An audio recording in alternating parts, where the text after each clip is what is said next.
सर्वोच्च नेता ही भ्रष्ट होता है तब पूरा सिस्टम पंगु होता है। जनहित की आवाज़ 7 सालों में अब की बार आपके बीच नीला सोन्स लेकर आई हैं, ऐसा भी होता है। नमस्कार, मैं दीपाली मिश्रा, आप देख रहे हैं नेशन एक्सप्रेस न्यूज़। जैसे ही इलेक्शन पास आ गया वैसे ही जनता को जागरूक कराने के लिए जनहित की आवाज़ आपके बीच है, जहां जनता को अवगत कराया जा रहा है कि पिछले 7 सालों में किस स्तर पर करप्शन बढ़ चढ़ के बोला है, क्या है पूरा मामला और किस तरीके से जनहित की आवाज़ यानी नीला सोन्स लिखे। एक जनप्रतिनिधि होने के नाते अपने कार्यकाल में 5 साल के अनुभव के कारण मुझे ऐसा लगा कि बहुत कुछ ऐसा होता है जिसे जनता तक रखना ज़रूरी है, जनता को जागरूक करना ज़रूरी है, क्योंकि एंड ऑफ द डे जनता ही है जो भविष्य निर्धारित करती है पूरे मीरा भाईंदर शहर का। क्यों है बस के बाजू में बार बन भी जाता है, चालू भी हो जाता है, हाईवे को दिक्कत है, हॉलीडे कैफे पे आपने कोई आवाज क्यों नहीं उठाई? Which holiday cafe you are talking about? पता भी नहीं है मैम, आपको पता होना। अच्छा okay, holiday cafe. Let me complete जाता है और यूज भी हो जाता है। अच्छा लेट मी कंप्लीट। ये तो अभी शुरुआत है, अभी तक मैं 2 एपिसोड लाई हूँ और आपके सामने आई हूँ, तो आपको नहीं पता है कि और भी कितने आएंगे, तो there will be number of subject जो आएंगे। दूसरी बात, अभी सवाल अधूरा रह गया कि ये अभी सिर्फ शुरुआत है, तो ये क्यों नहीं हुआ मत बोलिए, क्योंकि बहुत कुछ होगा जो आपको भी नहीं पता होगा। बीइंग अ पत्रकार आप लोगों को भी बीओटी के पीछे का कैलकुलेशन नहीं आया, सिर्फ हम रास्ते और फेरी वालों तक रहे, लेकिन बीओटी के कैलकुलेशन में किसी का ध्यान नहीं गया। दूसरी बात, आप जो पूछ रहे कि नेता, लेट मी क्लियर, आप सभी पत्रकार बंधु हैं या सभी लोग ये नाम जानते हैं, सभी लोग जब श्रेय देते हैं कि सत्ता किसकी, आमदार किसका, बहुमत किसका, महापौर किसका, उप महापौर किसका, सभापति कौन बना, फलाना कौन बना, तो आप श्रेय एक ही व्यक्ति को देते हैं। मार्केट बनाने का श्रेय आज तक एक ही व्यक्ति ले रहा है, तो ये सवाल का जवाब आपको पता है कि महानगर पालिका 2017 से 2022 तक के जो विषय मैं आपके सामने रख रही हूँ, उसमें प्रमुख सर्वोच्च नेता सम्माननीय मांझी नरेंद्र मेहता जी, राइट, ये मुझे नहीं लगता कि मेरे नाम लेने से कोई बड़ा वर्चस्व हो गया, ये आप सभी जानते हैं कि नरेंद्र मेहता जी के मार्गदर्शन में ये सारे प्रस्ताव लाए गए और बाहर का प्रस्ताव प्रशासन नहीं लाया था। कमिश्नर ने क्लियर कट बोला था ये प्रस्ताव महापौर लाई है। इसका श्रेय अगर नरेंद्र मेहता ले रहे इन कामों का, मैं इस वक्त ये 2 बात कर रही हूँ, आप मल्टीपल मत करिए, हर सब्जेक्ट अलग होता है। गार्डन का और जो बाजार का बोल रही है, वहाँ भी अभी भी महानगर पालिका को आपने क्लीन चिट दिया और इसी 100 करोड़ इसमें मेन भ्रष्टाचारी कौन? देखिए, हाथ कंगन को आरसी क्या और पढ़े लिखे को फारसी क्या, प्रत्यक्ष को प्रमाण की आवश्यकता नहीं होती है। महानगर पालिका, आप हमेशा जानते हैं कि प्रशासन से ऊपर शासन होता है।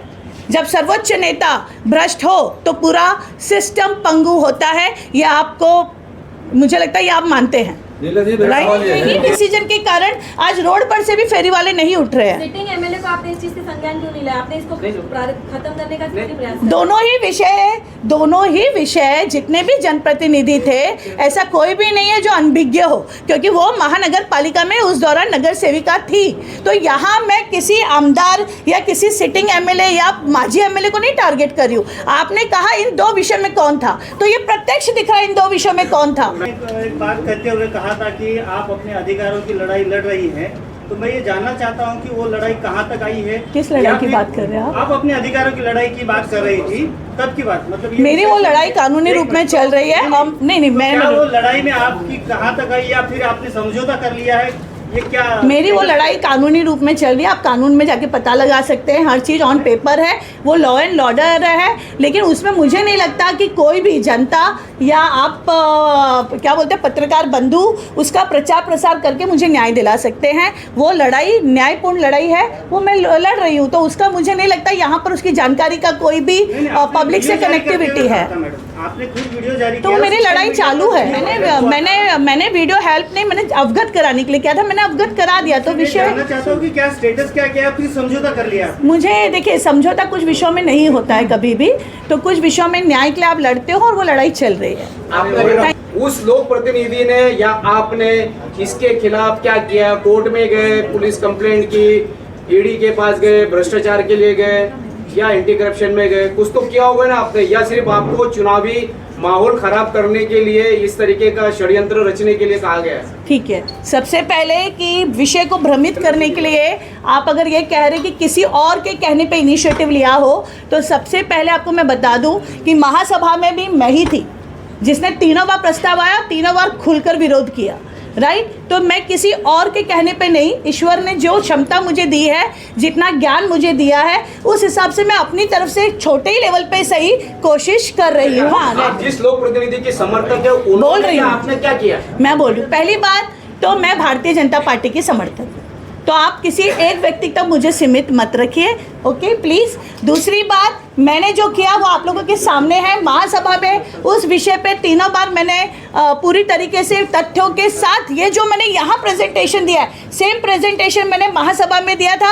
आप सभी साक्षी है कि वोटिंग करने तक नहीं दिया था, जबकि या फिर आप अभी जिस स्टैंड पर देखिए, ये कंटिन्यू करेंगे? अगर जनता चाहेगी तो मैं चुनाव लड़ूंगी, अगर जनता चाहेगी तो मैं सिस्टम का हिस्सा बनूंगी, लेकिन मैं सिस्टम का हिस्सा पहले भी करप्शन के खिलाफ काम कर रही थी, मैं आज भी करप्शन के खिलाफ काम कर रही हूँ, मैं आगे भी वो काम करूंगी। तो जनहित में काम करना मेरा मूल उद्देश्य है। माध्यम बदल सकता है, इंटेंशन नहीं बदलेगा। और बाकी है, जब इलेक्शंस के परिणाम और इलेक्शंस आएंगे, इसके पहले क्या क्या खुलासे होते हैं और क्या क्या चुनावी उठापटक होती है, ये तो आने वाला वक्त ही बताएगा।